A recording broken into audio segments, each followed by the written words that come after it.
Bueno, entonces vamos a seguir entonces con el siguiente, ¿sí? Con el siguiente capítulo que nos corresponde el capítulo 5. Y en este capítulo, como les estaba diciendo al comienzo de esta sección, vamos a ver todo lo que es las bienaventuranzas. Y esto para nosotros poderlo entender, y es que tenemos que ver que de acá empieza el Sermón del Monte, que son 3 capítulos como tal, y tenemos que ver que Dios nos empieza a pedir ciertas cosas y acá vamos a ver cómo Él nos pide que descendamos hasta lo más profundo para Él poder subirnos, pero en manera espiritual. Nuestro físico, nuestro pensamiento, mi yo, tiene que descender para que Él haga un proceso y yo pueda subir al estándar que Él quiere de la manera que Él quiere. Eso es lo importante, ¿no? Y eso es lo que vamos a ir viendo a lo largo de este estudio de Mateo 5. ¿Listo? Y para eso, pues, vamos a ir viendo esta introducción. Y acá es donde vamos a ver el primer paso del discípulo. Vamos a ver el primero, el verso 3. Un verso muy cortico, pero que realmente necesitamos entenderlo demasiado, porque es el verso principal para nosotros poder ser discípulos de Dios. De lo contrario, no lo vamos a poder ser. ¿Sí? Listo, entonces vamos a empezar con este primer verso. ¿Sí? Y como les dije, estos 3 capítulos, capítulos 5, 6 y 7, es el que nos habla del Sermón del Monte, una enseñanza. Eso es teoría tras teoría tras teoría, del cual Jesucristo, después de estos, empieza a mostrarnos cada proceso y cómo él mismo llega a cumplir el Sermón del Monte, ¿sí? En lo que le corresponde, claro está, ¿no? Y fuera de eso, nos muestra cuál era el centro de su doctrina. Él no va a sacar y no va a hablar de algo que no conoce, que no distingue o que se lo está inventando, o que va a establecer algo nuevo. Él va a hablar de algo que ya conoce y que todos los que lo están escuchando conocen también. Por eso no va a entrar a tan detalle a ciertos aspectos porque ya el pueblo los conocía, a los cuales nosotros sí tenemos que entrar en detalle porque no los conocemos, no somos de esa cultura, estamos muy ajenos a ellos y por eso necesitamos acercarnos a ellos, ¿sí? Vamos a ver que a lo largo de este libro de Mateo, Jesucristo expuso 4 sermones principales dentro de dentro de los evangelios, mucho más en Mateo. Mateo fue uno de los que detalló mucho más estos 4 sermones, ¿sí? Y una teoría es que se piensa que Mateo, ¿sí? Por su profesión de cobrador, era o había sido capacitado para para retener mucha más información, eh, y pues eso ayudaba a que él transcribiera todo lo que había escuchado. No sabemos si lo muestran así o si posiblemente él hubiera llevado a cabo esta función directamente desde su llamado. Es decir, apenas él empezó a seguir a Jesucristo, empezar a escribir todo lo que vivía con él. Era una manera. La otra era que después de un tiempo, él recordara todas las enseñanzas y dijera, las voy a poner por escrito. ¿Sí? Después de 10, 20 años, no sabemos, ¿sí? Uy, Imagínate. ¿Alguien va a hablar? Porfa, para que tengan los micros cerrados porque escucho ruido y pienso que van a hablar y me entretienen y pierdo la idea. Entonces, esto es lo importante, ¿no? Entonces, por eso, muy posiblemente Él conocía y tenía un método para que para registrar todo a nivel contable y ese mismo método de guardar información, de tener esa memoria tan amplia como una computadora, pues podía registrar todo tan detalladamente porque definitivamente, por lo menos este sermón del monte, vamos a ver que es detallado y que definitivamente pues solo Dios lo ayudó a registrarlo tal cual como posiblemente Jesucristo lo dijo, porque no tiene una palabra de más o una palabra de menos que no necesitáramos para entender lo que Jesucristo dijo, ¿sí? Y esto es de vital importancia, ¿no? Entonces, imagínate el tener esta capacidad y pues recordemos que para esa época no había grabadoras, no había CDs, no había casetes, no había nada donde él estuviera recordando y recordando y recordando como nosotros, ¿no? Nosotros sí tenemos la capacidad, por lo menos este video se está, esta clase se está grabando y ustedes pueden volver y recordarla otra vez, después la pueden ver y después la pueden volver a ver y después pueden tomar los apuntes con mucha más cautela, con mucho más pausa, ¿cierto? A lo que en ese tiempo no. Lo que entendiste ese día, entendiste y lo demás se perdió, ¿sí? Tenían que tener que mucha más retentiva, ¿sí? Y eso es algo que nosotros realmente en esta época hemos perdido demasiado. Porque podemos estar atentos 10 minutos, 5 minutos de clase y después ya se nos olvidó todo, ¿no? Después ya como que nos perdimos de qué era lo que estaba pasando, ¿no? Nos distraemos mucho más fácil en nuestra época. Para esa época ellos podían estar 6, 7 horas escuchando, porque era su manera de aprender y de entender mucho, ¿no?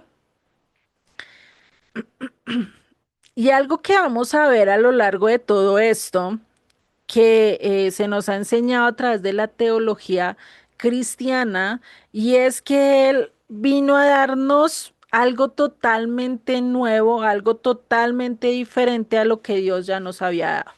Eso es lo que dice la doctrina cristiana y más cuando a lo largo de este sermón del monte se escucha o se escribe o está escrito que oísteis que fue dicho, más yo os digo. Entonces dicen, no, eso es que está diciendo que ya la ley de Moisés en este aspecto ya no vale, pero ahora vale lo que él dice, ¿sí? Eso es lo que muchos han entendido y vamos a ver que eso realmente no es así. Lo que él quiere decir es que le va a dar la verdadera interpretación a aquello a lo que Dios le dio a Moisés, ¿sí? Y que lo va a decir con texto, o sea, no se lo va a sacar y no lo va a decir así como, ay, saqué el conejito del sombrero y fue arte de magia, ¿no? No, sino que realmente va a sacar y va a hablar de muchos de los fundamentos que ya Dios lo ha hablado desde la Torá y a través de los profetas. O incluso ejemplos que los hemos visto directamente en las escrituras con Samuel, con David y muchos ejemplos más, ¿no? Que eso lo vamos a ver a lo largo de todas las enseñanzas de él. Entonces siempre vamos a tener esto. Él habló con una seguridad como ningún otro y puso la interpretación correcta como ningún otro a los escritos o a lo que Dios le dio a Moisés, a los mandamientos, ¿sí? Y un libro que les puedo recomendar, ¿sí? Es este libro de Mario Sabán, donde él hace como un estudio acerca de el judaísmo de Jesús, mostrando que las enseñanzas de Jesucristo eran 100% y tenían mucho de lo que los rabinos enseñan, y eso lo vamos a ver, que hay ciertas cosas que Jesucristo apoyaba a los rabinos, hay ciertas cosas que no los apoyaba, y mucho más en este sermón, hay cosas que incluso él aclara y dice, venga, acá ustedes están yendo mal y esto tienen que hacerlo así, ¿sí? Como un papá aclarándole a su hijo, estás por el camino equivocado, esto debes hacerlo por este modo que te va mucho mejor, ¿no? Eso es lo que está haciendo Jesucristo. Y en este libro vamos a poder ver parte de esto, ¿sí? Incluso el autor Mario Sabán dice que Yeshua, ¿sí? Que incluso él hubiera querido ser discípulo de Yeshua porque fue un rabino que realmente entendía la historia, que conocía la profecía y que nadie lo hizo como Jesucristo. O sea, si nosotros averiguamos si en el judaísmo, en Judá, sí, los judíos tienen a Yeshua como un gran profeta, pero lo tienen como eso, como un gran profeta. De ahí a que lo llamen Mesías, no, para ellos no, ¿sí? Entonces, eso es algo que debemos de ver. Y les voy a citar y les voy a decir algo que este libro dice para que ustedes lo puedan ver. Acá les voy a acercar un poquito la cámara para que lo podamos ver. No, creo que se va a ver borroso, me disculpan porque es que realmente pues la diapositiva hace que se vea borroso. ¿Listo? No está muy bien Se ve la bien. calidad. ¿Listo? Dice, Jesús nació, vivió y murió como judío. Empieza con esa frase. Y dice, Jesús fue un judío observante, no conoció el domingo, sino el descanso sabático. Practicó durante toda su vida las festividades del judaísmo, fue un rabino en el mayor sentido de la palabra, un gran maestro. No fue un rabino consagrado institucionalmente, sino un maestro del pueblo de Israel. Tuvo ciertas características proféticas porque denunció muchísimas injusticias que consideraba que no eran dignas de la nación, pero no por esta razón pretendió crear una nueva religión ni abandonó jamás a los suyos, a nosotros los israelitas. Recordemos que está hablando Mario Sabán, cuál es judío, ¿no? Dice, esta obra que presento es el fruto de varios años de estudio e investigación. El libro es judío por partida triple. Es judío porque estudia la personalidad de un judío, Jesús de Nazaret o Yeshua, ¿no? Es judío porque yo, su autor, Mario Sabán, soy judío. Y es judío porque estudiaremos la ética judía de la tradición rabínica en conexión con Jesús. O sea, vamos a ver, y ahí se estudia mucho cómo Jesucristo también tenía parte y posiblemente guardaba parte de la tradición de los ancianos, ¿sí? Igual que lo hacía Pablo, ¿sí? ¿Por qué? Porque ellos eran conocidos por esto. Dice, ¿qué intento demostrar con esta obra? Que todas las enseñanzas de Jesús son plenamente judías y que todas ellas se centran en la más noble tradición del pueblo de Israel. Se encuentran en la más noble tradición del pueblo de Israel, que no existe ninguna enseñanza del rabino Jesús que no se encuentre dentro de las enseñanzas bíblicas o de la tradición de otros rabinos del judaísmo tanto en los rabinos cronológicamente anteriores como entre los posteriores a su figura. O sea, sus enseñanzas han sido tan entendidas tanto de los rabinos anteriores como de los posteriores, de los que siguieron después. Dice, probablemente lo novedoso del rabino Jesús fue su forma de exposición, su carisma. Sin embargo, podemos decir sin lugar a equivocarnos que el fondo de su pensamiento, su contenido esencial es plenamente judío. ¿Sí? Y esto pues definitivamente nos da a entender mucho más. Dice, la única conclusión posible de esta investigación es que todo el judaísmo que un judío acepta hoy en su canon está contenido completamente en las enseñanzas del rabino Jesús. Lo que intentaré realizar es una comprensión de sus enseñanzas. Tengo que partir de un axioma fundamental o de un fundamento principal No podemos estudiar a Jesús como un judío del siglo primero si no comprendemos profundamente el judaísmo. No podemos estudiar a Jesús desde el cristianismo porque Jesús no era cristiano, sino judío. Y esto es algo que quiero que lo entiendan y este es algo que quiero que se lleven hoy de la clase, que Jesucristo era judío y necesitamos entender la cultura judía, el pensamiento judío, incluso conocer varias de las palabras judías, es decir, entrar en en el texto bíblico. ¿Para qué? Para comprender realmente lo que Jesucristo estaba diciendo. Ponernos las gafas, quitarnos las gafas de nuestra cultura, nuestra interpretación y querer entenderla de acuerdo a lo que realmente el contexto, las escrituras los está diciendo. Porque algo que nosotros casi siempre hemos hecho o que se ha hecho a lo largo de los años a través de la doctrina cristiana es que ponemos las palabras de Jesús de acuerdo a mi contexto. Ay, como yo soy rico y tengo plata y Jesucristo está diciendo acá esto, es por este lado, ¿sí? No, no lo puedo ver desde mi punto de vista porque la cultura occidental es totalmente diferente a la cultura oriental, empezando nomás por la comida. La forma en que nosotros comemos, todos comemos en un plato totalmente diferente, nos sentamos a la mesa y todas las ollas quedan ¿en dónde? En la cocina. En el Medio Oriente no es así. Incluso allá hacen una sopa ahí enfrente, se está cocinando, todos están charlando mientras que se cocina, cada uno pone de su parte y al momento de servir, todos sacan de la misma olla y empiezan a comer. Incluso empiezan a comer desde los mismos platos con los mismos palillos y empiezan a comer. Vea, ya está haciendo mala cara, ¿sí? Entonces, pues imagínate la diferencia de cultura. Y eso era algo que por lo menos pasó en la última cena con Jesucristo.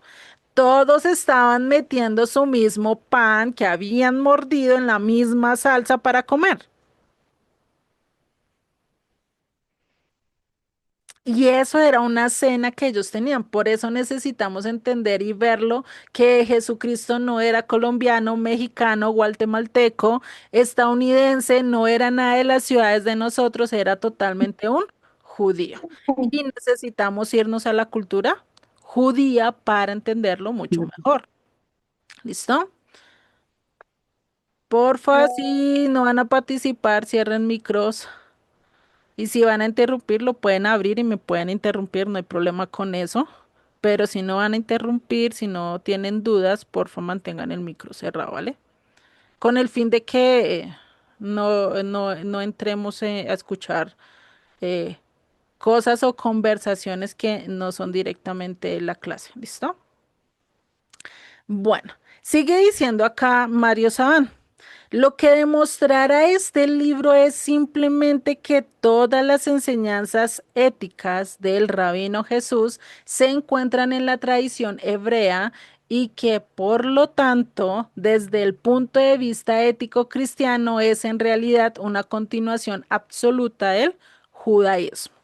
Muchos autores hablan de dos procesos simultáneos, el proceso de continuidad y el de discontinuidad. Desde mi punto de vista y después de haber concluido esta obra, puedo hablar simplemente de continuidad. Jesucristo no habló algo diferente que no hubiera hablado Zacarías, Ageo, Malaquías, Daniel, Moisés o incluso Abraham, ¿sí? No habló de algo totalmente diferente, sino algo igual. Dice, el proceso de discontinuidad comenzó, cuando comenzó, fue provocado. Uy, se me perdió.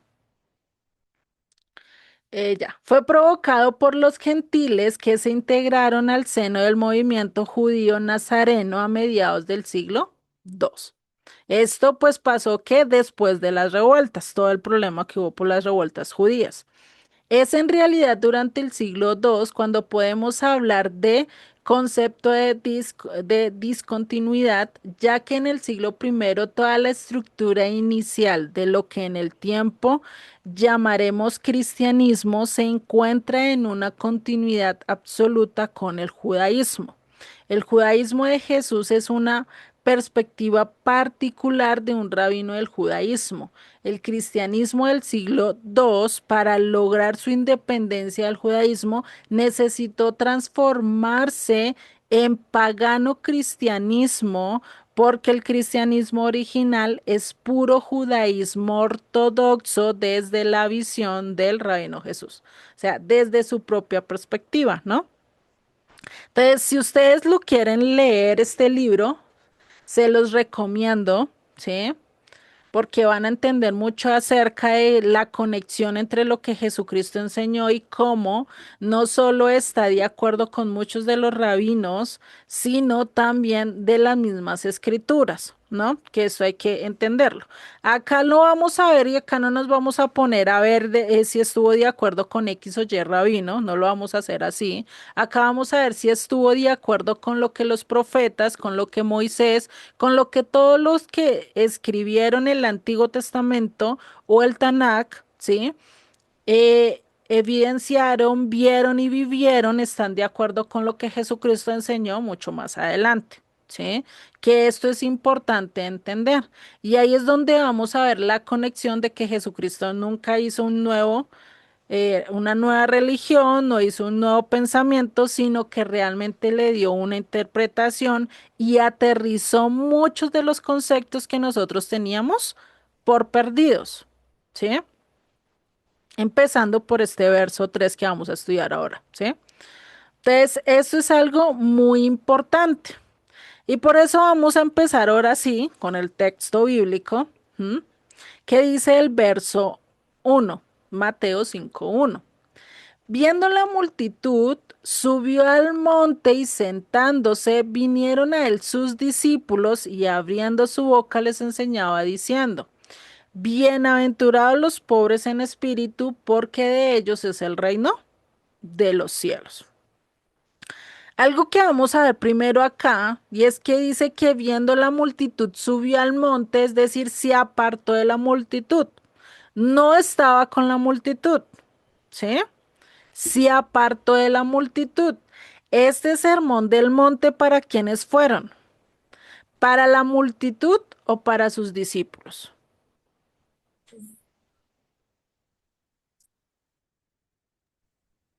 para los discípulos. Exactamente. Este sermón del monte es para sus discípulos. Si nosotros decimos ser discípulos de Jesucristo, pues este es un sermón para nosotros, ¿sí? Que nos va a hablar directamente a nosotros, ¿sí? Y esto es algo donde vamos a ver. Este texto que él dice, bienaventurados los pobres de espíritu, ¿de dónde lo va a sacar? Del Salmo 41:1, que nos dice, bienaventurado el que piensa en el pobre, en el día malo lo librará el Eterno. ¿Sí? Que está pensando en qué? En el pobre. No solo piensa en sí mismo, sino también en el otra persona, ¿sí? Ahí ya nos lleva a que tenemos que estar pensando en los demás, no solo en mí. Tengo que quitarme mi autoestima, mi valor del yo. ¿Para qué? Para pensar en otros. Algo que hoy en día el mundo que nos dice, piensa en ti, eres tú, tus viajes, tus metas, tu trabajo, tu éxito, tú.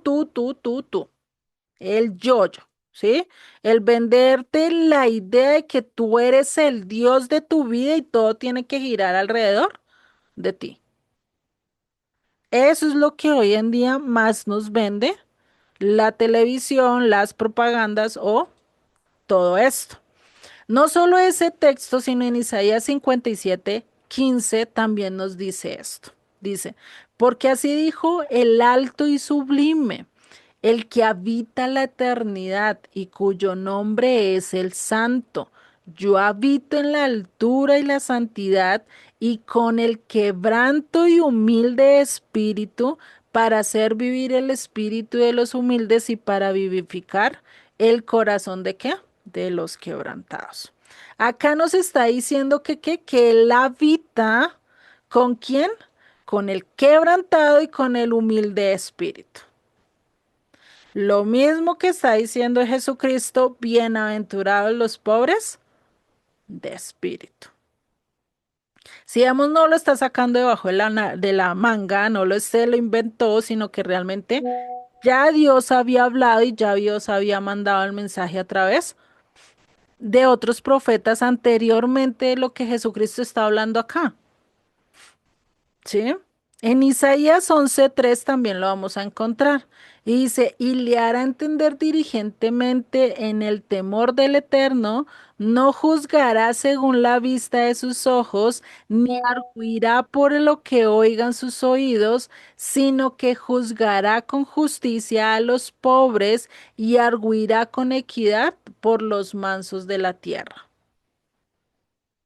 ¿Qué dice? Sino que juzgará con justicia a los pobres. Enfatiza mucho el ser que pobre a nivel espiritual, a nivel físico, no solo a nivel físico, porque podríamos decir y todos ahí sí nos podríamos vestir de pobres para entrar al reino, ¿no? Pero realmente lo importante está en dónde? En mi interior. Yo por fuera me puedo disfrazar y me puedo vestir de lo que yo quiera. Sí, un día puedo salir con el pelo morado, otro día con el pelo azul, otro día me puedo pintar todo el cuerpo de blanco, de verde, de rosado, del color que yo quiera, pero mi interior puede seguir siendo lo mismo. No me va a cambiar porque va a ser diferente que yo cambie. Si yo he sido orgulloso y si Dios no ha trabajado en mi vida, sigo siendo orgulloso y prepotente y altivo. ¿Sí? Esa es la diferencia. Por eso primero tiene que haber un cambio desde el interior para ahí sí mostrarlo en el exterior. No es como nos lo pintan hoy en día. No, si tú te haces esto y tú eres bonita y eres aquello y esto lo otro, no importa si piensas o no piensas, ¿no? Hoy en día venden mucho esto. En el Salmo 34:18 también lo vamos a encontrar. Cercano está el Eterno a los quebrantados de corazón y salva a los contristos de espíritus. ¿Salva a quiénes? A los contritos de espíritu. Si vemos, Jesucristo estaba citando muchas de las escrituras, por eso nadie le peleó, por eso nadie le dijo, venga, venga, ¿qué es lo que tú estás enseñando? Como nosotros sí nos hacemos la pregunta, ¿qué es eso de ser pobres de espíritu? ¿Qué significa que yo tenga que ser pobre de espíritu? ¿Será que necesito estar con 5 monedas en el bolsillo todo el tiempo y estar pasando necesidad y estar pasando todo esto y vivir con muchos problemas para ser pobre de espíritu? Y eso realmente es lo que vamos a ir estudiando acá porque a veces se piensa eso, ¿no? Y muchas veces anteriormente muchos interpretaba que el ser pobre de espíritu era no tener nada en el bolsillo. Y que el tener algo en el bolsillo y que tener propiedades y que tener eso ya era pecado. Anteriormente y muchas doctrinas hablaban de eso, ¿sí? De que era malo, ¿sí? Imagínate, eso también lo encontramos en donde en Sofonías, Sofonías 3:12, y dice, y dejaré en medio de ti un pueblo humilde y pobre, el cual confiará en el nombre del Eterno. ¿Será que Israel siempre ha sido pobre? Hoy en día, si vemos a Israel, o sea, es una potencia. A pesar de ser un país tan chiquito, es más reconocido que nuestras naciones, ¿no? Y eso que somos yo creo que 1000 veces más grande que Israel, ¿no? Pero ¿qué dice? Y dejaré en medio de ti un pueblo humilde y pobre. Israel realmente la mayoría de su existencia no ha sido tan pobre. Dios lo ha bendecido. Dios les ha dado, ¿sí? Tampoco es que vivan siempre con pantalones rotos y camisas rotas y anden, mejor dicho, en medio, como pobres que no tienen nada que comer, ¿no? Ese es como el cuento, acá hay una historia de la pobre viejecita que no tenía nada que comer. Pero de toda la alacena, la nevera y todo estaba lleno, pero la pobre viejecita no tenía nada que comer, ¿sí? Curiosamente, ¿no? Y eso es algo que pasa acá. Se ve como muy pobre, pero realmente Dios siempre los bendecía, que había consecuencias donde Dios les mandaba hambruna, donde Dios les mandaba ciertas circunstancias difíciles, sí, pero era más para qué, para que se acercaran a Dios, para que vieran que Dios era el que los bendecía, pero aún a pesar de eso el pueblo se le olvidó lo importante, ¿no? Otro texto que vemos es Jeremías 20:13. Cantad al Eterno, load al Eterno, porque ha librado el alma del pobre de mano de él. ¿De mano de quién? De los malignos. El alma del pobre. El espíritu contrito, ¿sí? El pobre espíritu es el que es librado de los malignos. Otro texto que vamos a ver, Isaías 66:2.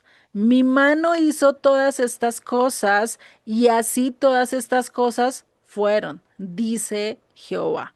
Pero miraré a aquel que es pobre y humilde de espíritu y que tiembla en mi palabra, que tiembla mi palabra, perdón. Si vemos este es casi, este de Isaías 62:2 es casi lo mismo que Jesucristo está diciendo. Los pobres de espíritu, acá dice el pobre y humilde de espíritu. Si le quitamos humilde, queda diciendo lo mismo que Jesucristo. Imagínate, ¿no? Jesucristo está citando las escrituras y se está basando de muchos de los textos bíblicos, no de uno solo, sino de varios, ¿sí? Y es por eso que Jesucristo nunca se inventó y cada sermón que él daba, cada uno de los sermones, porque los sermones, los cuatro, si no estoy mal, está primero el sermón del monte, después está todo lo de las parábolas, después está el de Mateo 24 y después está Mateo 25. Son los casi cuatro sermones más grandes que tienen, que incluso Mateo los resalta muy bien a detalle cada uno de estos cuatro sermones, ¿sí? Si vemos y si nosotros estudiamos estos cuatro sermones bien estudiados, vamos a ver que Jesucristo estuvo hablando siempre de qué? De las escrituras, de lo que los profetas ya habían hablado, pero lo pone de una manera mucho más fácil de entender. Las parábolas que él estaba diciendo no eran parábolas para que el pueblo no lo entendiera.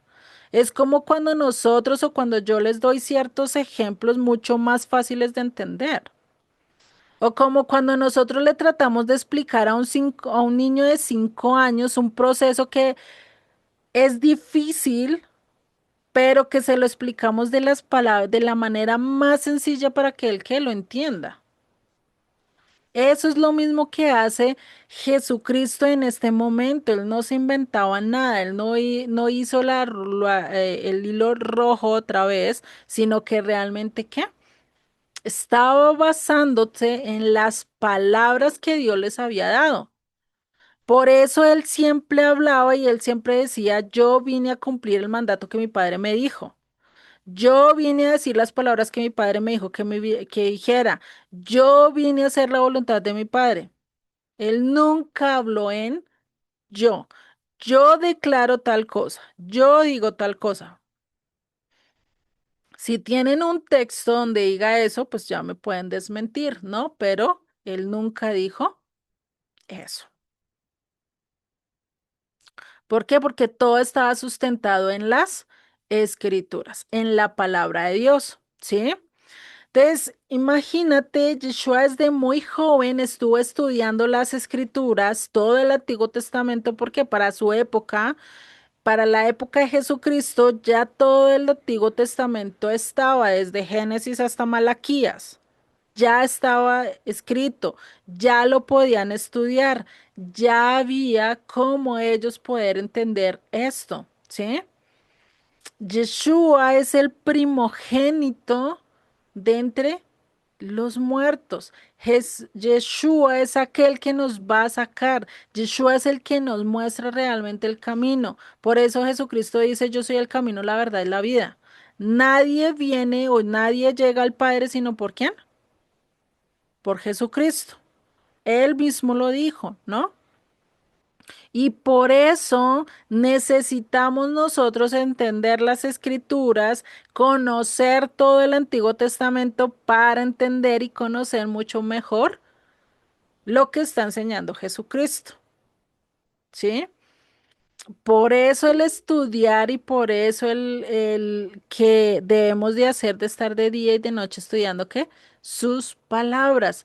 Y él pues definitivamente tuvo que estudiar las escrituras porque fue nacido en un contexto judío. Y los judíos desde muy chiquitos ya empiezan a estudiar la Torá. Se cree que el primer libro que ellos estudian es Levítico. ¿Por qué? Porque está el cómo yo mantengo mi santidad. ¿Qué sacrificios tengo que hacer? ¿Cómo debo portarme si veo tal plaga? Si pasa esto, si hay actos de inmoralidad, qué actos qué actos puedo hacer, qué actos no puedo hacer. Todo eso lo está definiendo que Levítico. Levítico es el que me define todo eso y es el libro que más deberíamos de estar estudiando nosotros. Por eso Yeshua dijo en Lucas 10:40. Pero Marta se preocupaba con muchos de los quehaceres y acercándose dijo, Señor, ¿no te da cuidado que mi hermana me deje de servir sola? O sea, ¿cómo es posible que yo esté sirviendo sola? Venga, dígale a Marta que me ayude, que me colabora, que no sea holgazana, que no sea perezosa. Sí, es lo que le está diciendo Marta. ¿Y qué dice? Dile pues que me ayude. Jesucristo respondió y le dijo, Marta, Marta, afanada y turbada estás con muchas cosas, pero solo una cosa es necesaria. Y María ha escogido la buena parte, la cual no le será quitada. ¿Por qué? Pues estaba aprovechando el tiempo que realmente el Hijo del Hombre estaba enseñando, estaba dando su verdadera interpretación. ¿Para qué? Para conocer. Es verdad que tenemos muchos afanes de la vida y muchas cosas que hacer en este mundo, pero no debemos de olvidar el principal, que es que estar de la mano del Eterno, estar buscándole, estar atendiendo a sus oídos, ¿sí? Este mundo siempre va a traer afanes, siempre va a traer exigencias, demandas, pero nosotros necesitamos tener nuestro tiempo aparte con Dios. ¿Para qué? Para entenderlo mucho mejor, para comprender su palabra, ¿sí? Y acá devolviéndonos al primer texto, Jesucristo, acá Yeshua sube al monte, se aparta, ya no está en un evento masivo como muchas de las películas no lo venden, porque muchas de las películas no venden que este texto fue directamente para quienes, para las multitudes. En todas las películas vemos que hay un poconón de gente rodeando a Jesucristo mientras que está dando este sermón. Cuando realmente los que estaban allí eran solo 12 hombres, incluso ni 12, ¿estaban quiénes? Los cuatro, y no sabemos si ya en este momento ya había llamado a los otros, porque hasta este momento no se relata que había llamado a los otros, sino que ha llamado solo a cuatro discípulos. Imagínate, ¿no?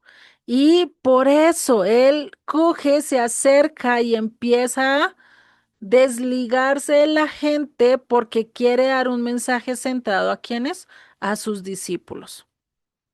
¿Sí? Incluso hay un momento donde Yeshua coge y les llama la atención y donde la multitud vienen ante él, donde reciben comida, donde reciben sanidad, donde reciben todo esto, pues la gente estaba más por el milagro, por la comida, y él quería realmente dar un mensaje a aquellos que realmente lo estaban siguiendo y lo estaban obedeciendo, ¿sí?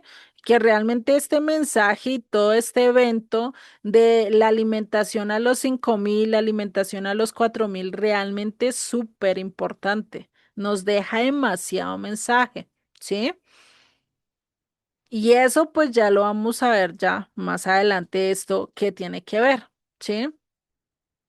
Pero ahí es donde nosotros tenemos que ver la importancia de que la casa de Judá tiene la Torá. ¿Israel tiene quién? Al Mesías. Es la gran diferencia. Judá ahorita se centra en cumplir la ley dada a Moisés, pero no creen en Jesucristo, en Yeshua como el Mesías. Nosotros que estamos regados en el mundo, que aceptamos vivir en pacto con Él, sí, que muy posiblemente venimos de las 10 tribus, no podemos decirlo a ciencia cierta, pero posiblemente sí. ¿Qué estamos haciendo? Tenemos al Mesías, pero antes estábamos que rechazando la ley dada a Moisés. Y eso es algo que ha pasado hoy en día. Muchas de las denominaciones que no aceptan que se hable de la ley, ya cuando empezamos a hablar de la ley, empezamos a hablar de lo que Dios dijo a través de Moisés y cómo se complementa con lo que Jesucristo dice, este ya es judaizante, este ya es loco, este ya quién sabe qué le pasó, que le voy a dar galatazos, le voy a dar bibliazos y empiezan a decirte.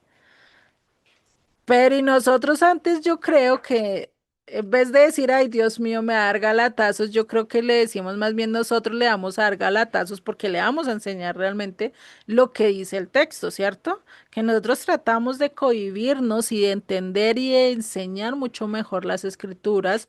¿Por qué? Porque las estudiamos, porque necesitamos entender el texto desde su comienzo, ¿sí?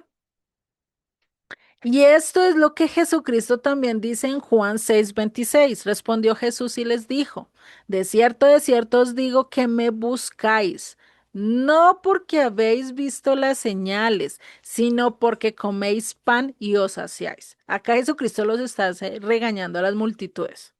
Ustedes solo me siguen por pan y ustedes no se han dado cuenta que cuando uno tiene un lugar de comunidad, ¿sí? De encuentro con personas que están enseñando las escrituras y cuando se hay un compartir, cuando se da un almuerzo, ahí sí llega gente que uno hace rato no veía. No sé si ustedes se han dado cuenta. Pero casi siempre en estos tipos de reuniones es cuando aparece todo el mundo y Raimundo, ¿sí? Ese es un dicho acá, ¿no? Entonces, imagínate. Por eso Jesucristo les llama la atención acá y dice, ustedes me están siguiendo es por pan, ¿sí? Dice, porque comisteis el pan y que no os saciasteis. ¿Cuál es el pan que no se hacía? El físico, el terrenal, ¿sí? Y por eso les dice, y respondiendo Jesús les dijo, de cierto os digo que me buscáis, no porque he visto las señales, sino porque coméis pan y no os saciasteis, ¿sí? Les está regañando, ellos no van por la palabra de Dios, ellos no van por conocer de Dios, sino van por qué? Por tener saciedad física, porque le está solucionando un problema físico. Mas no van realmente por querer seguirlo, por querer aprender de Dios, por querer conocer de Dios. Incluso en este mismo evento, versos después, coge incluso le dice a los mismos discípulos, si ustedes también están solo así, por seguirme solo por lo que les doy, pues ahí está la puerta y síganme y váyanse, ¿sí? Si no quieren estar realmente por buscar de Dios. Y ahí es donde Pedro, si no estoy mal, es en ese momento donde él le responde y le dice, ¿a dónde más iremos si solo tú tienes palabras de vida? ¿No? Curiosamente, ¿no? Entonces, por eso nosotros tenemos que discernir si estamos siguiendo a Dios solo por el milagrito, solo porque me bendiga, solo porque me dé X o Y cosas, o realmente quiere seguir a Dios porque realmente quiere ser discípulo de Él, sin importar lo que eso traiga encima. Porque acá no les vamos y acá vamos a entender que las escrituras y que seguir a Jesucristo realmente no es un color de rosas. Realmente no te vas a hacer rico, millonario y vas a vivir en la mejor y mayor tranquilidad del mundo. Porque seguir a Jesucristo es vivir lo mismo que él vivió. Y si nosotros, y cuando y a lo largo que vayamos avanzando, vamos a ver que fue rechazado, que fue perseguido, casi todo lo matan y que incluso lo mataron. Lo persiguieron hasta el punto de ser muerto. Los discípulos fueron lo mismo, fueron perseguidos hasta el punto de ser muertos.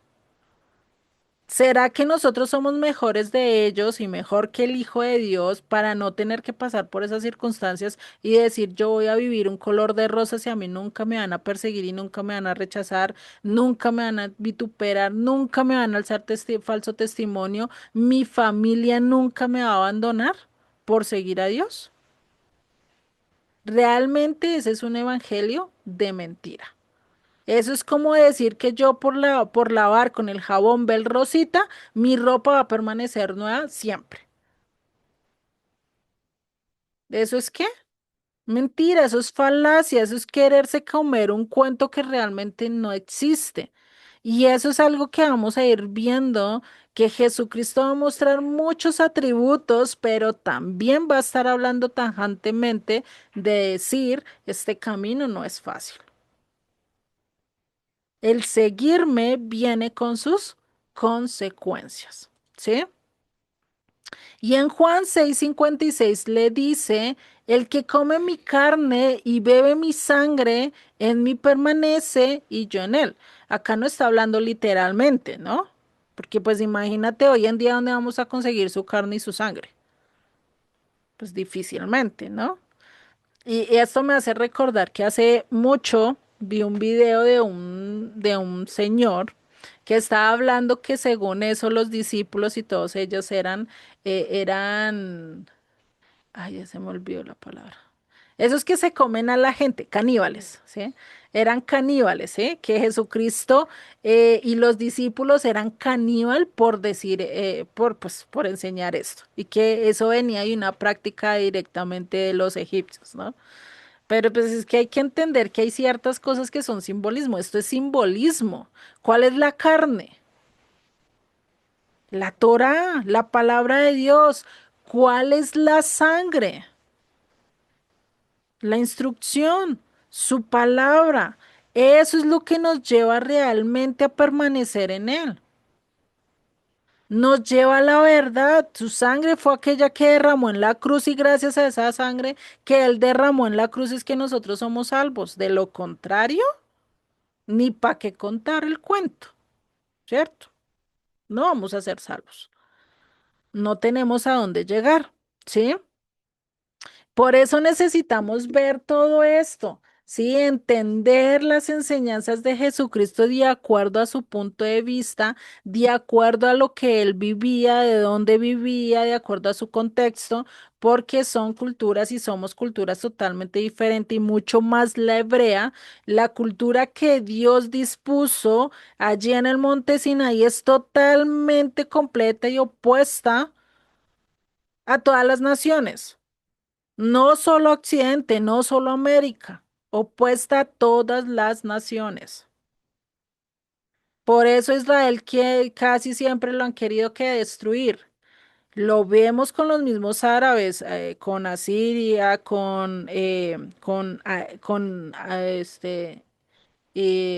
ay, bueno, con estos pueblos que ahorita están teniendo la pelea, ¿no? Con Irán y todos estos pueblos, ¿no?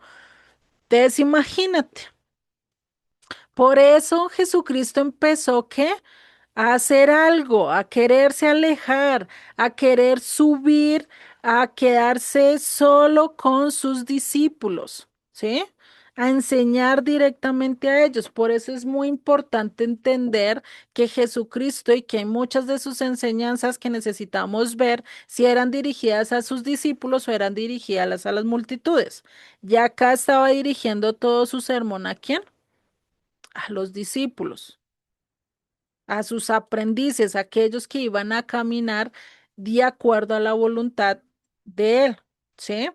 Y si nos consideramos parte de los discípulos y no de la multitud, pues empezamos a hacer ¿qué? La diferencia. Y recordemos que las multitudes llegó en un momento a hacer y a seguir lo que el viento le dictara. En un momento lo estaban alabando, en la entrada triunfal lo estaban alabando y le estaban diciendo, sálvanos ahora, ¿cierto?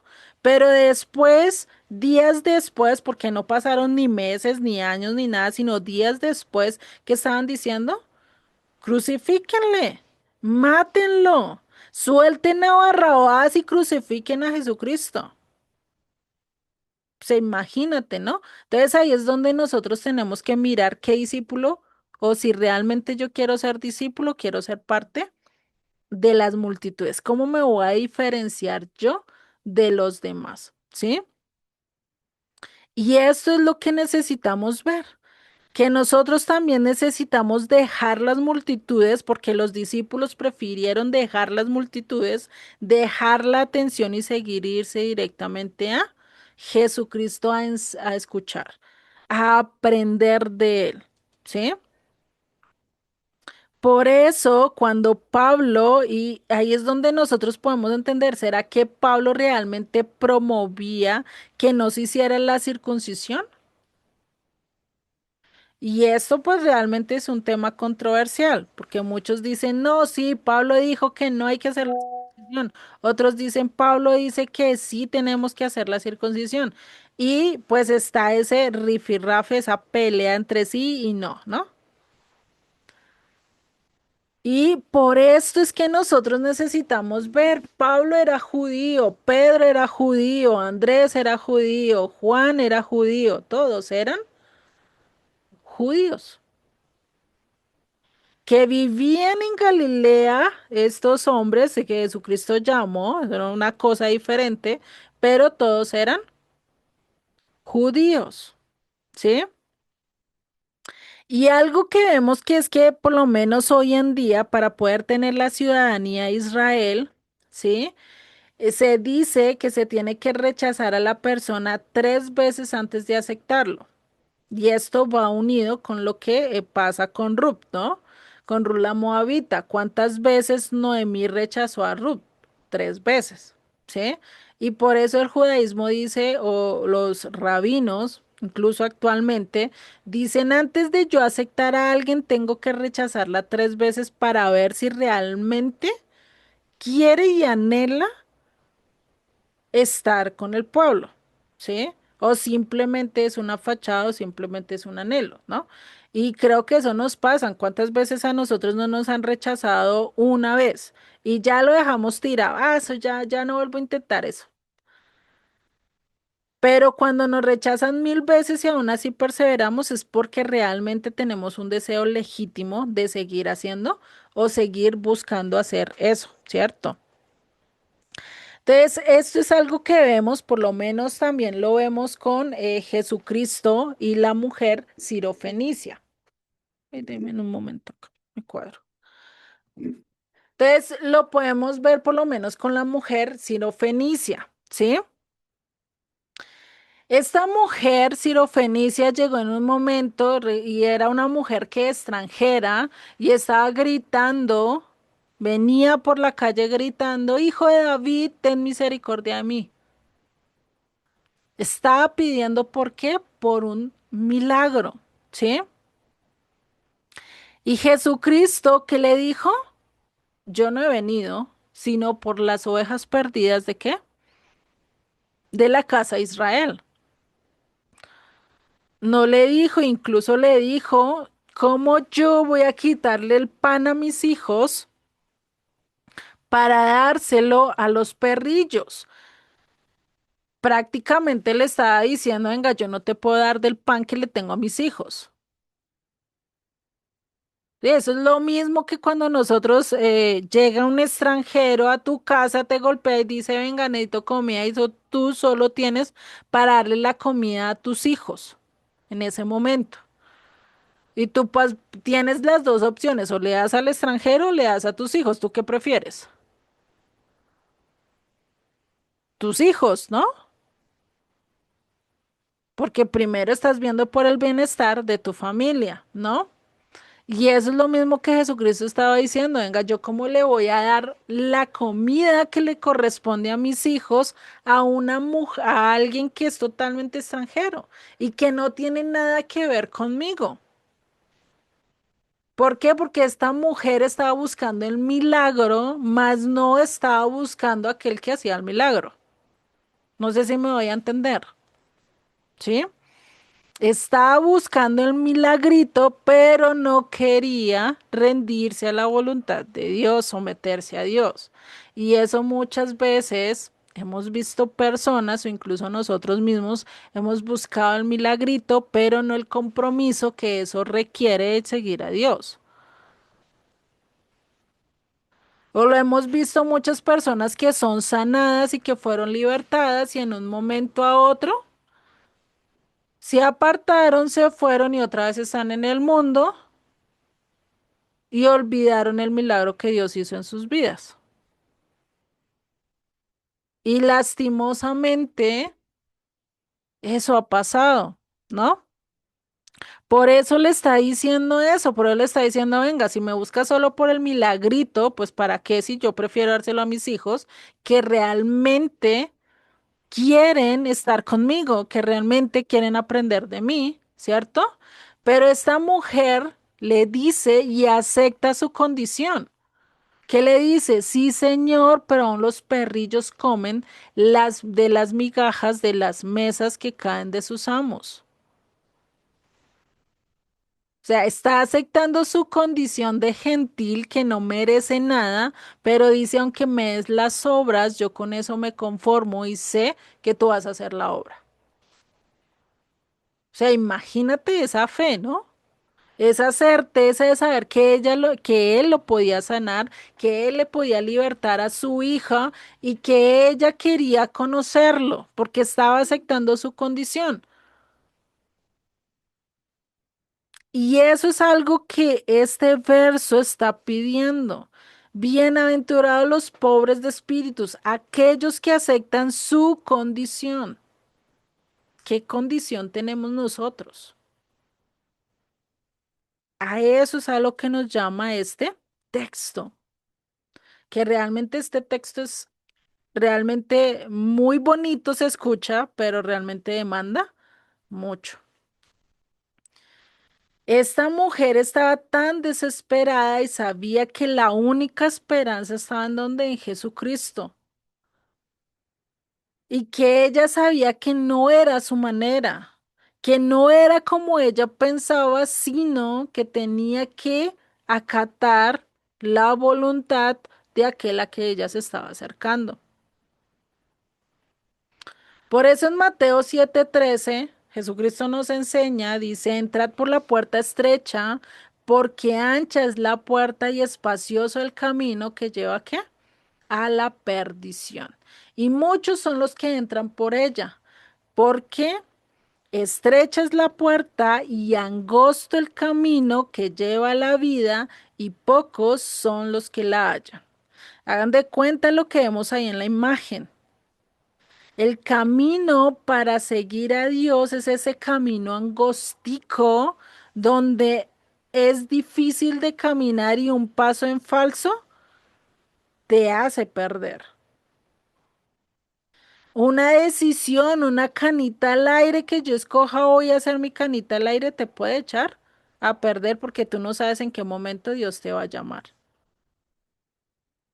¿sí?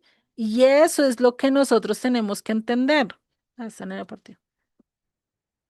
Entonces, sí, por eso necesitamos entender esto.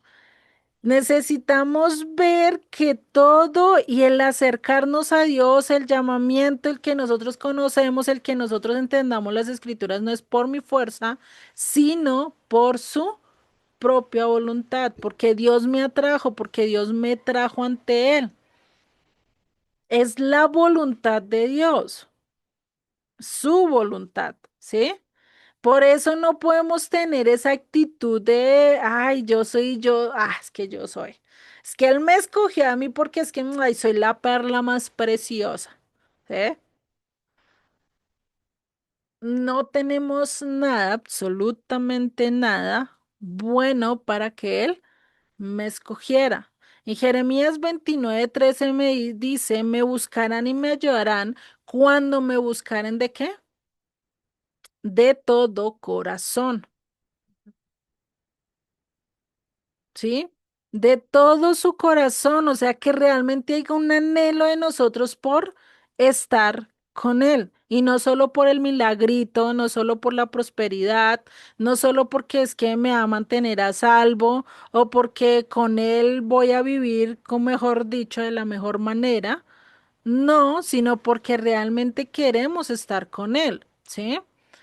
Y vuelvo al cuento que les estaba diciendo cuando les estaba hablando en la conquista, ¿no? Cuando estás enamorando a la persona, ¿será que está haciendo por sus millones, por su plata? ¿Por qué fuiste a enamorar a la persona? Por lo que era la persona y por las virtudes y por las actitudes que viste en la persona que te encantó y te atrajo. No por el éxito, no por la vanidad, no por lo que tuviera, porque incluso hay gente que por lo menos es muy rica y se casa con la más pobre, ¿no? O incluso el más guapo y simpático a veces se casa con la más fea. O al revés, ¿no? No sé si ustedes lo han visto. Hay casos así, o el hombre más alto se casa incluso a veces con una chaparrita chiquita, ¿sí? Y no están buscando, ¿y por qué? Porque hayan algo que esta persona les llena, y sí, como dicen por ahí, la media naranja que les faltaba, ¿sí? Que les complementa. Y eso es lo que hace Dios también en nuestras vidas.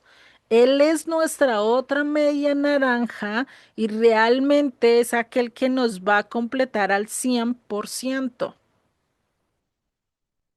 donde no vamos a tener quejas de él. ¿Por qué? Porque estamos hablando de aquel que hizo todo, el mejor diseñador, porque diseñó más de 1000 especies, más de 1000 rosas, de 1000 colores, pajaritos que vemos de diferentes colores, que uno dice, Dios mío, ¿cómo tú sacaste ese diseño? ¿No?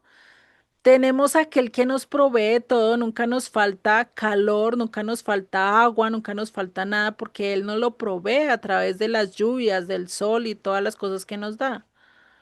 Él te da el trabajo y Él sostiene tu trabajo. Si Él quisiera decir, ay, te va a dejar hoy sin trabajo, para Él no es nada del otro mundo, ¿sí? Él hace las cosas. Sí, por eso Pedro ahí en ese momento le dice, Señor, ¿a quién iremos si solo tú tienes palabras de vida eterna? No puedo ir a nadie más, solo a ti puedo confiar, solo a ti puedo ir, solo tus enseñanzas me muestran la verdad, solo tus enseñanzas me sacian, ¿sí? Por eso le está diciendo eso ahí. Y después en el verso 2 nos dice, y abriendo su boca les enseñaba diciendo, bienaventurados los pobres, bienaventurados, dichosos, gozosos, feliz, enriquecido, el pobre espíritu. Y acá realmente tenemos que hacer la distinción entre dichoso y rico. Rico en dinero, rico en propiedades, rico en todo y realmente en el hebreo solo se diferencia de una letra. El rico, si ustedes lo ven, lo pueden ver acá escrito. Déjenme se los acerco para que lo puedan ver. El rico es así como se escribe. Y la única diferencia de rico a dichoso está en esta letra. ¿Sí? Esa es la gran diferencia.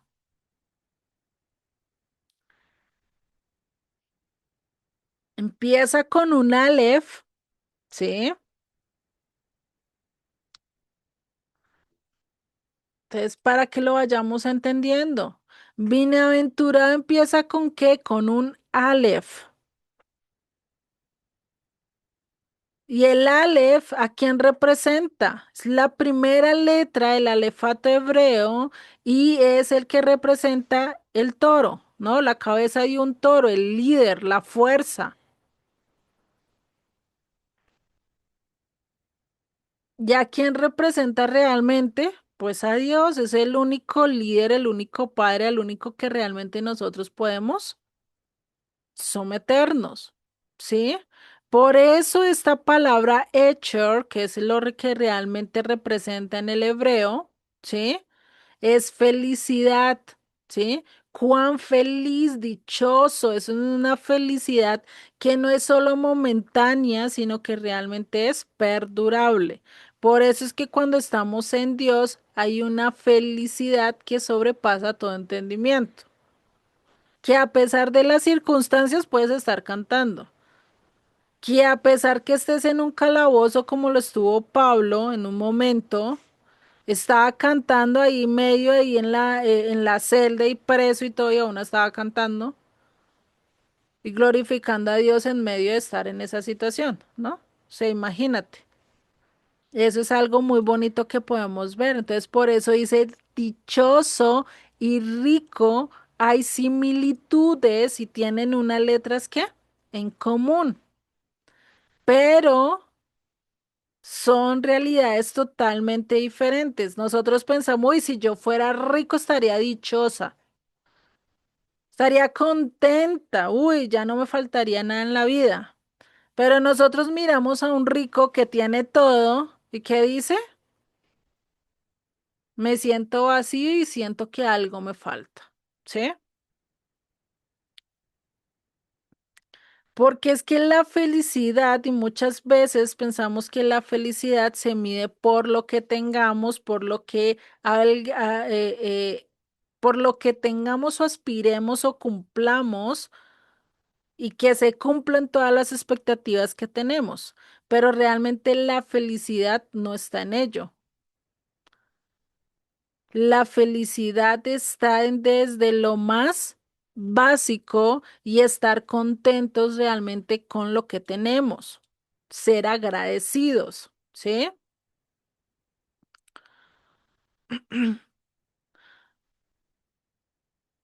Por eso cuando nosotros empezamos a hacer y apartarnos de la dicha de estar con Dios y estar buscando saciarnos con otras cosas, bien decía Salomón en Eclesiastés que nosotros tenemos hambre de eternidad.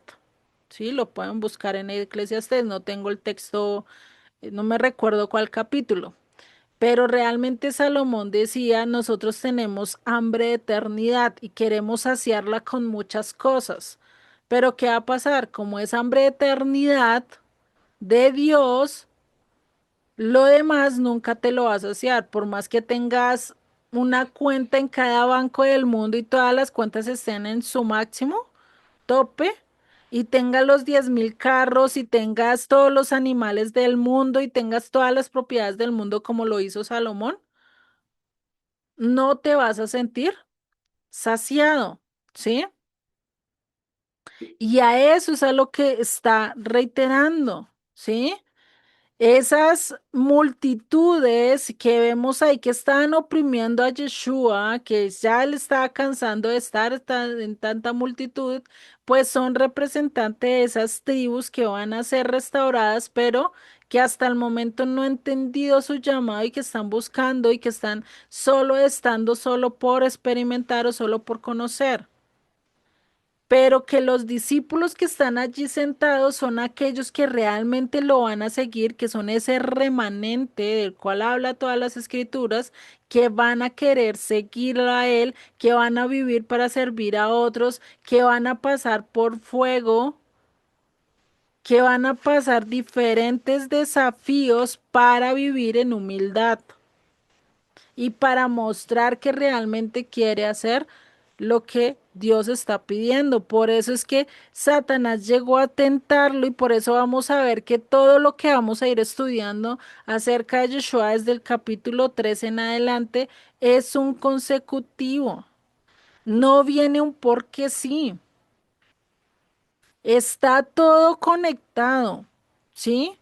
Y esto lo vemos con Jesucristo. Jesucristo les está dando un ejemplo antes con la tentación.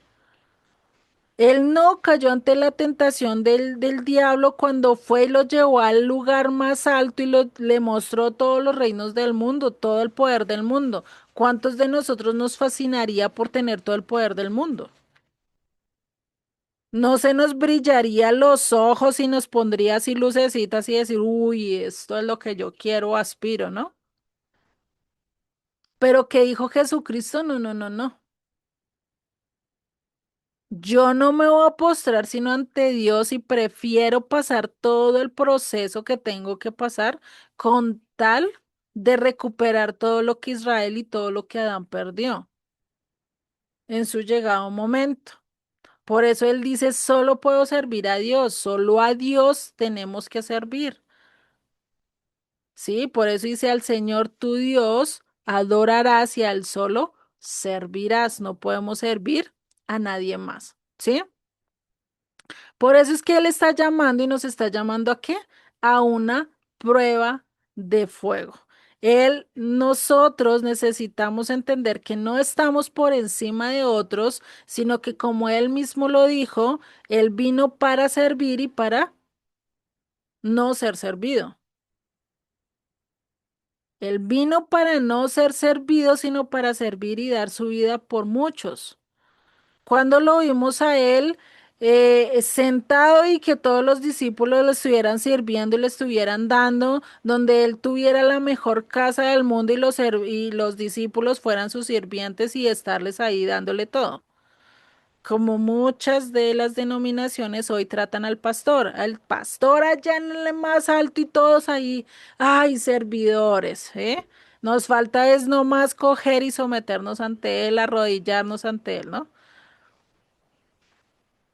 Entonces, imagínate, todos vamos a tener que pasar por una prueba de fuego que va a probar realmente nuestra humildad y esa pobreza de espíritu que debemos de tener. ¿Listo? Lo vamos a dejar hasta acá. No hemos llegado a la conclusión del texto y ni siquiera hemos llegado a entender mucho mejor acerca de qué es ser pobre de espíritu. Ya los he estado llevando pasito a pasito, pero realmente hay muchas cosas que necesitamos entender acerca de esto, ¿no? No sé si tengan dudas, preguntas, algún comentario que quieran hacer acerca del estudio. Bien, lo pueden hacer ahorita.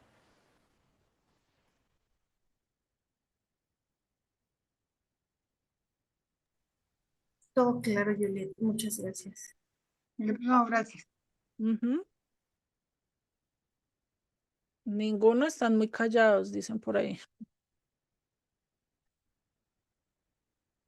Pedrito, dinos. Yo me quedo con una duda en el sentido de por qué solo a los discípulos les estaba dando el sermón del monte. ¿Cuál era la posible finalidad de ello? O sea, entiendo que el Señor estaba cansado de las multitudes que le interpretaban solo como un como su satisfador, ¿no? O cómo se dice la palabra, el que les satisfacía de sus necesidades, carnales, en el sentido de Ujú. comer y de sentirse sanados, pero ¿cuál era en sí para los discípulos ese mensaje? ¿Qué iba a hacer el discípulo con ese mensaje del Sermón del Monte? Me pregunto. Ahí tenemos que diferenciar las dos cosas. ¿Qué pasa con las multitudes y qué pasa con el discípulo? Las multitudes están de paso. Las multitudes solo están por lo que le conviene, ¿sí? Por el atractivo que me dé, ¿no? Y por eso hoy en día, ¿qué hacen las iglesias? No, venga, tenemos que traer multitudes y pues empiezan a inventar conciertos, que esto, que lo otro, y olvidan lo esencial, que es la palabra de Dios, ¿no? Cuando hablamos del discípulo, es aquel que quiere seguir las pisadas de Jesucristo y que tiene que estar preparado para soportar todo lo que viene. Por eso hay ciertas palabras que tú le das a tus hijos, pero que no se las vas a dar a todos los amigos de tus hijos. ¿sí? Para que lo aterricemos, lo entendamos mejor. Hagan de cuenta que tu hijo tiene 10 amigos y todos les gusta ir a tu casa y preciso llegan en las 11 al almuerzo o a la cena. Y todos están ahí chévere, felices comiendo, ¿cierto? Pero las enseñanzas que tú quieres enseñar y que tú quieres transmitir, ¿se las vas a enseñar a quién? A tu hijo. No a los otros amigos, porque solo están viniendo, ¿por qué? Por conveniencia. Y solo van a estar de paso. En cambio, aquel que está allí, que va a crecer contigo, que te va a ver, al cual tú le vas a dedicar todo el tiempo del mundo, que es tu hijo, a él le vas a dar toda tu sabiduría y todo lo que has entendido. A él sí le vas a abrir totalmente todo, ¿sí? Tú no le vas a enseñar a cómo pasar ciertas cosas a gente que está de paso, sino a aquel que va a permanecer contigo y que va a saber que va a vivir ciertos procesos difíciles. ¿Sí? Lo mismo que en una empresa, un socio no le va a decir todo a los empleados, sino le va a decir todo a su socio. ¿Por qué? Porque tienen los dos las mismas que perder. ¿Y porque los empleados están de qué? De paso. Un día están trabajando para ti y al otro día este trabajo me aburrió, me cojo y me voy. Son muy pocos los trabajadores que realmente duren 5, 10, 20 y 30 años en un trabajo. Y eso Es porque son muy correcto. constantes, ¿sí? Entonces, por Sí, eso la importancia de definir. Y cuando hablamos de discípulos, es que queremos seguir las pisadas de Jesucristo, queremos seguir las pisadas de Abraham, queremos caminar como ellos caminaron. Y no es un camino fácil. Sí, creo que lo hemos estudiado. sí, muy bien. Entonces, por eso la distinción que hace. Y acá pues hasta ahora estamos empezando, pero vamos a ver que cuando vayamos aumentando y vayamos llegando incluso a la última bienaventuranza, vamos a ver que es un proceso que no es fácil y que no todos van a querer pasarlo. Ujú. Sí, Por gracias, eso, Juliet. vale, por eso no todos van a querer, por lo menos lo podemos poner así. Es muy diferente el hijo del presidente al hijo del campesino. ¿Por qué? Porque tienen dos responsabilidades totalmente diferentes y van a estar capacitados para dos cosas totalmente diferentes. Desde muy chiquito, el hijo de presidente va a tener que estudiar miles de cosas. Desde muy chiquito va a tener una responsabilidad y le van a decir, esto va a estar bajo tu manto y tú tienes que aprender esto y va a empezar desde chiquito a tener una responsabilidad muy grande al del campesino. El del campesino va a estar correteando las gallinas, va a estar brincando para un lado, para otro, si quiere aprender a leer, lee, y si no lee, no lee y ya. ¿Sí? Es lo mismo con Dios. Nosotros tenemos un llamado tan grande del cual, por eso Jesucristo dijo, los voy a capacitar. Y a los discípulos se centró en capacitarlo en lo mejor, en lo que él veía que realmente era importante que ellos entendieran. Y que realmente acá creo que está por ahí el 1%. Juan lo dice, si se escribiera de todo lo que Yeshua hizo, no podrían caber los libros. Y acá Es cierto. realmente tenemos un resumen muy mínimo de todo lo que Jesucristo hizo. Yo creo que si nosotros estudiáramos para esa época, uff, qué bendición sería, ¿no? Pero,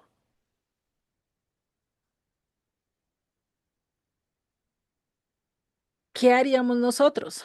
¿Seríamos de la multitud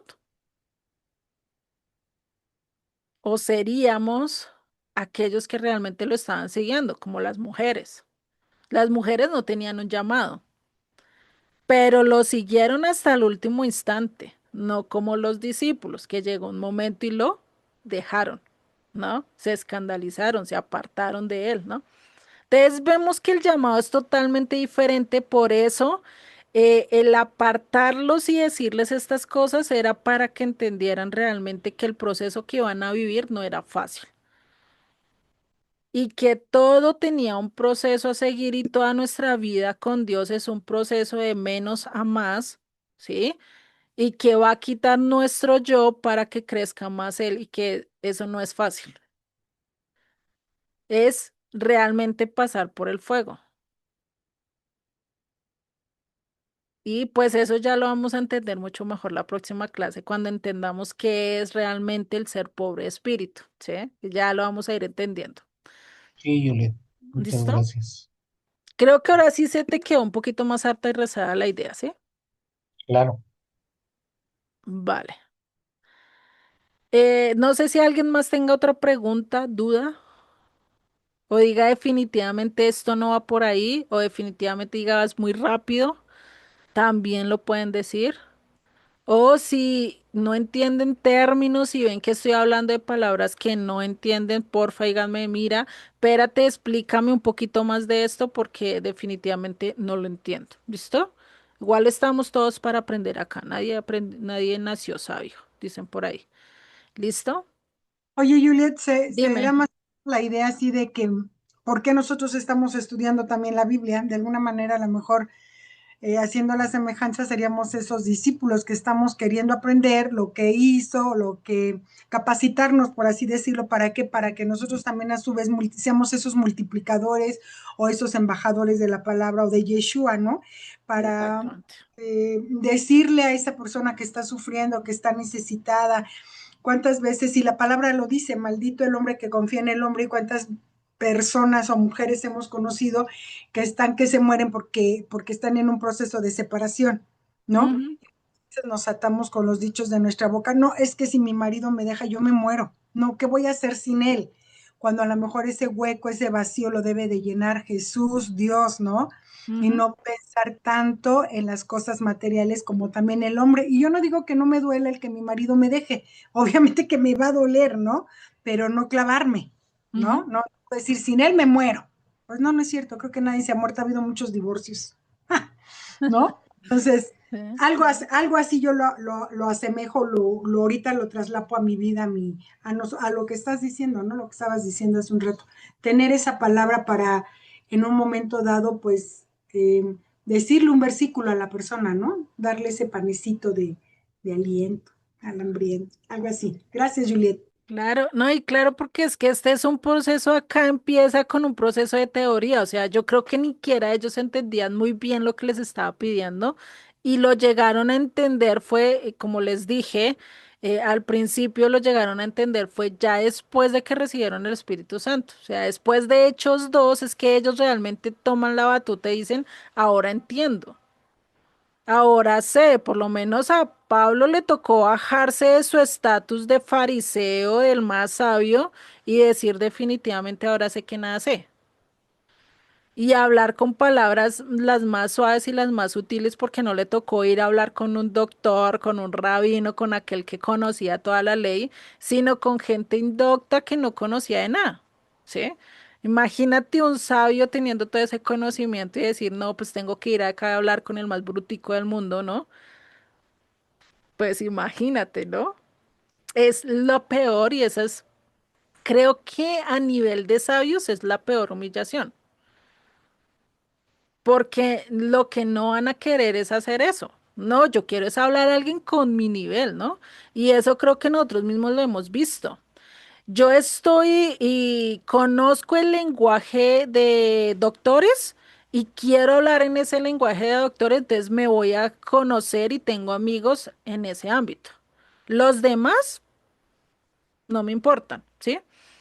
Entonces ahí es donde vemos la distinción de Dios, el bajarse de Él, ¿no? Y la importancia de que Él nos está capacitando y acá ese es un principio de la capacitación que Dios está haciendo para lo que ellos después van a hacer, ¿sí? Y que lo empieza a cada manera de teoría, porque solo les está dando un sermón, pero ya después con su ejemplo vamos a ver que Él muestra cómo Él mismo se hace pobre de espíritu y se humilla hasta lo sumo para obedecer a la voluntad de Dios, del cual también, pues nosotros tenemos que seguir, ¿no? ¿Listo? ¿Alguien más que quiera hablar? Oscar, creo que ibas a decir algo o no. Sí, y tengo unas ideas en mi cabeza, me explotó la cabeza, definitivamente. Muchas cosas que Padre es bueno y nos va mostrando. Ujú, Yo había oído a Joseph que alguna vez decía, o varias veces, que debíamos de aceptar nuestra bancarrota espiritual, así lo manifiesta él, que yo creo que es lo mismo, ¿no? De ser pobre en espíritu. Y no le había yo entendido cómo estaba la onda, pero ahorita con tu explicación entiendo perfecto que pobre de espíritu tiene que admitir que no puede hacer nada para librarse de su situación, ¿no? Sino que tiene que acudir al Padre pues, para que lo levante. Y este texto que leíste de Isaías me dice, y miraré a aquel que tiembla ante mi palabra, o sea, ujú, tiene que refugiarse en la palabra y a veces cuando no somos lo suficientemente pobres en espíritu, nos aferramos a nuestros dogmas o a enseñanzas que hemos recibido y un pobre en espíritu tiene que ser dócil, ujú, no creer que ya tiene la verdad, sino recibirla o buscarla humildemente, ¿no? Y pensar, Señor, regálame algo más. ujú, Y tú me dices ahorita, no, pues todavía nos falta, de que, wow, el Padre es bueno, ¿no? O sea, si todavía falta entender que, que tengo que ser capaz de hacer a un lado mis propias nociones y aceptar la noción de Dios, que es la mejor, entonces Dios va a verme o nos va a ver al que tenga ese espíritu quebrantado, pobre, porque a Él le agradan las personas honestas, ¿no? Puras y honestas. Él busca esa pureza, pero solamente quien entiende la palabra o la busca con humildad es al que Dios lo va a mirar y le va a dar más, todavía más, ujú. sabiduría, ¿verdad? Muchas gracias, Juliet. Vale. Oh, Ujú. Y si gracias. ahí han cogido por lo menos lo principal, que es dejar la doctrina y ceñirnos a la voluntad de Él, pero es mucho más profundo, ¿sí? Del cual, pues, lo que les dije, vamos a verlo ya más, más adentro y más, mucho más profundo la próxima clase, ¿no? Porque, pues, definitivamente ya nos pasamos de tiempo y lo ideal es que lo podamos entender mucho mejor, ¿no? Vamos a orar, finalizamos con la sección de hoy. Igual si tienen dudas, preguntas, como siempre, anótenlas, me dicen y me dicen, venga, venga, tengo primero estas preguntas y después arrancamos con la clase. No hay problema, para eso es este espacio. No hay afán de estar corriendo con la escritura. Creo que entre mejor la entendamos, mucho mejor, podemos avanzar mucho más a lo largo del entendimiento de la palabra, ¿no? Entonces, pues oremos y finalizamos con la sección de hoy. Egle, no te había saludado. Bienvenida. Y Tony tampoco te había saludado. ¿Listo? Gracias, Entonces, gracias, Lili. Es que entré tarde, entonces me da pena interrumpir. Gracias. no, tranquila, no hay problema. Igual todos son bienvenidos y no importa la hora que lleguen, lo importante es que estén acá y quieran aprender más del Eterno, ¿no? El compromiso es con él, no conmigo. Yo estoy acá solo como instrumento para cumplir su obra. ¿Listo? Entonces, pues vamos a orar y finalizamos con esta sección. Señor y Padre, gracias, Señor, por recordarnos que realmente lo que más importa es tu voluntad, tu llamado, lo que tú nos pides a nosotros, Padre, y ayúdanos a entender realmente lo que es ser pobre de espíritu, lo que es estar en bancarrota, entender realmente qué es lo que tú nos estás demandando con este texto de Mateo 5:3, que no es tan fácil de entender, a veces lo entendemos muy ambiguamente, pero definitivamente es un llamado a romper mi yo, Padre.